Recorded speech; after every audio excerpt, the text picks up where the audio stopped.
When we're kids, it seems like gruesome movie moments are magnified tenfold just because you are, in fact, a kid. Everything seems to be way more dramatic and worse than it is. So I started thinking, what were the movie moments when I was a child that really stood out to me as being especially traumatic? And so I've curated a list here, and it's in no particular order.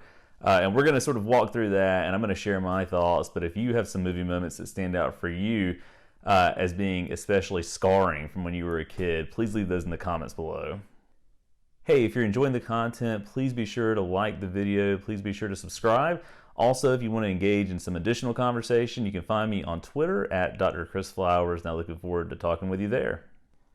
So, for whatever reason, one of the movie moments that really stands out to me from when I was a kid, and I think it's because it has emerged as my favorite movie of all time, and I talked about this in one of my previous videos, but Raiders of the Lost Ark, when you get to the end of the movie and the Nazis have got the Ark of the Covenant on this island, on sort of this altar outcropping area, and they're about to open it, and Indy says, Marion, whatever happens, keep your eyes shut, because he's educated and he knows that you don't look into the face of God. But of course, the people opening it, the villains, don't know that because they're stupid and not educated, of course. And so they go ahead and they remove the top from the Ark, and they look at it and scoop up a handful of what looks to be sand, right? Not really knowing what happened to the true contents or what's about to befall them as a result of that. And what you get is one of the most just outrageously awesome movie villain deaths of all time. And you get sort of a twofer here, right? So Belloc and Tot, if I'm pronouncing it correctly, the two main villains, sort of back to back, are dispatched of by God himself and by the angel of death, really.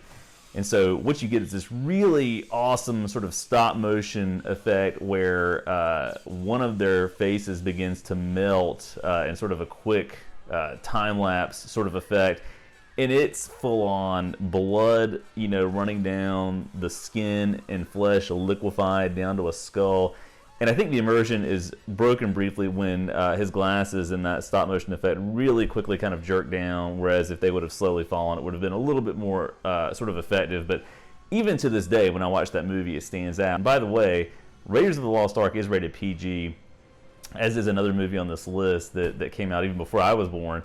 And certainly, I think since Indiana Jones and the Temple of Doom, they've adjusted these ratings. But man, that really, when I was a kid, stood out to me as being absolutely horrific, and I still think about it to this day.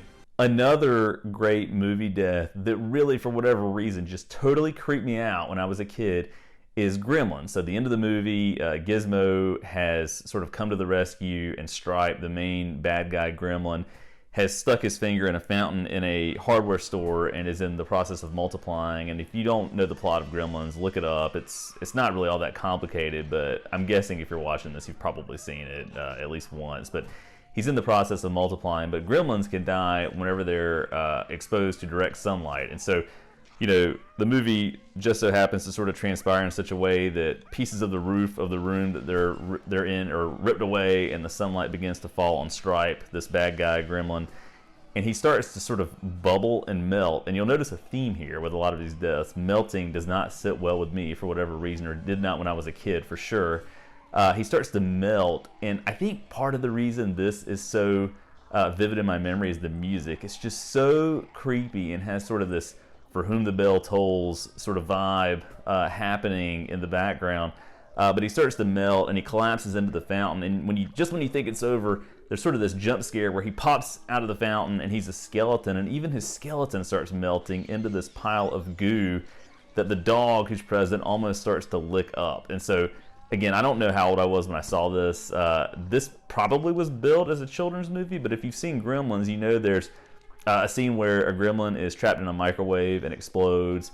A gremlin falls into a blender and is shredded to pieces, and green flesh and goo is sprayed all over a kitchen. So it is a horrific movie, and certainly I think kids' movies have changed a little bit as time has gone on. This is one of the benefits of having grown up in the 80s, I guess. But anyway, that death scene at the end of Gremlins really just stuck with me for whatever reason.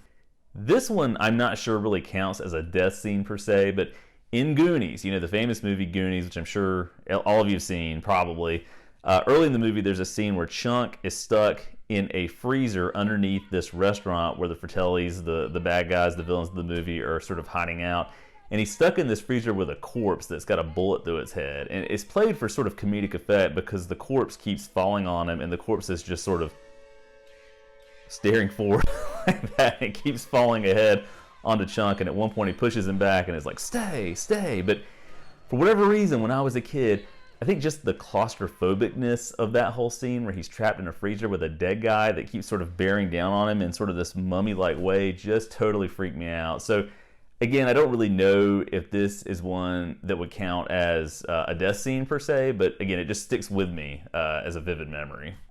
This one, I'm almost embarrassed to say freaked me out. I'll have to go back and see when the movie was released. I think I was maybe 8 years old when this one came out, something like that. But Hook. So this is another movie that Spielberg was involved with. So obviously he directed Raiders. He was involved with Gremlins and Goonies, but he directed Hook. So there's a theme here. Obviously I was raised on Spielberg like a lot of people in the 80s. But there's a scene early on in Hook where Captain Hook, played by Dustin Hoffman, calls out somebody in a crowd on his ship who apparently was disloyal to him or didn't believe in him.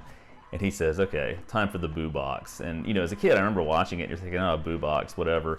His henchmen, these pirates, take him and throw him in a chest, lock him in there, and then drop scorpions in one by one. And I think it's only 2 or something like that. But just the thought of that completely freaked me out as a kid. You know, again, I was probably 8, so it maybe was unreasonable for me to be freaked out. But man, that freaked me out when I was a kid.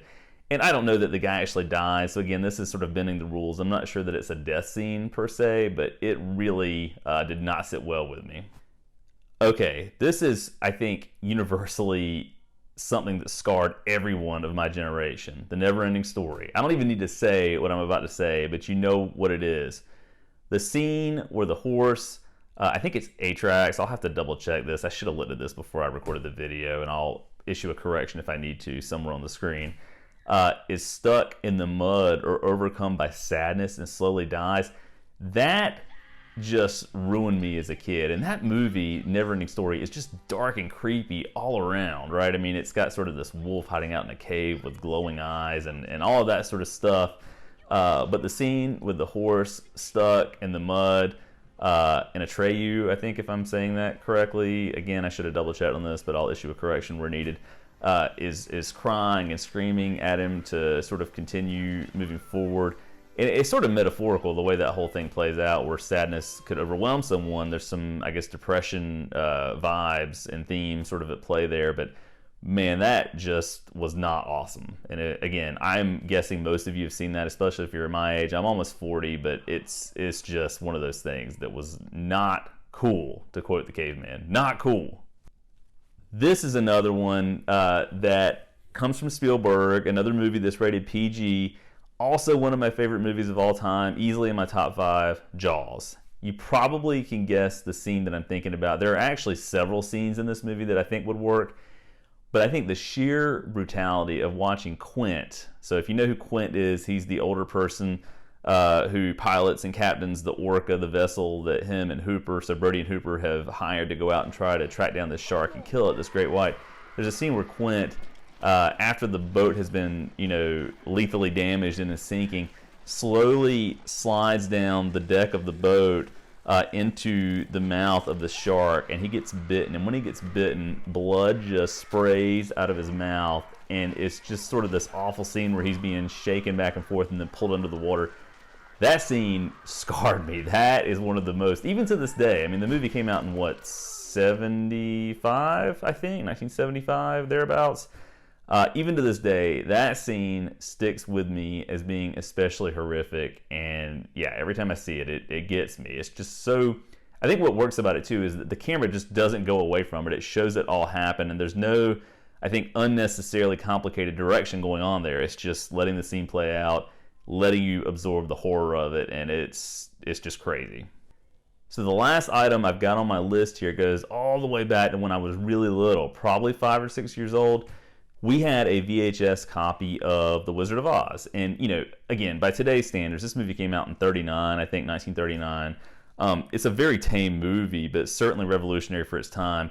But the scene at the end where Dorothy throws water on the scarecrow to put out the fire after the Wicked Witch of the West had set him on fire, and thereby accidentally throws water on top of the witch, and she starts melting. For some reason, when I was a kid, just the eeriness of that stuck with me. You know, I just watched it again recently, and it's kind of comical now watching it, as some of these others are as well.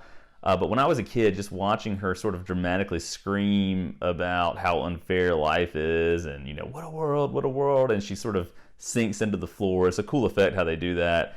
And then all of her minions rejoice that she's gone. But just that whole scene, for some reason, really stuck with me as a small kid, and I still think about it from time to time. But again, having rewatched it now, obviously it's not quite as impactful maybe as it was when I was a child, but at the time, it was something. Anyway, that's my list. I thought this would be a cool video to do, but I'm curious about any movie scenes that stand out for you as being especially traumatic. So again, be sure to like and subscribe. Be sure to add any comments or thoughts you have. And again, I'm on Twitter if you want to talk about it there. So again, let me know what movies really freaked you out in the same way that these freaked me out.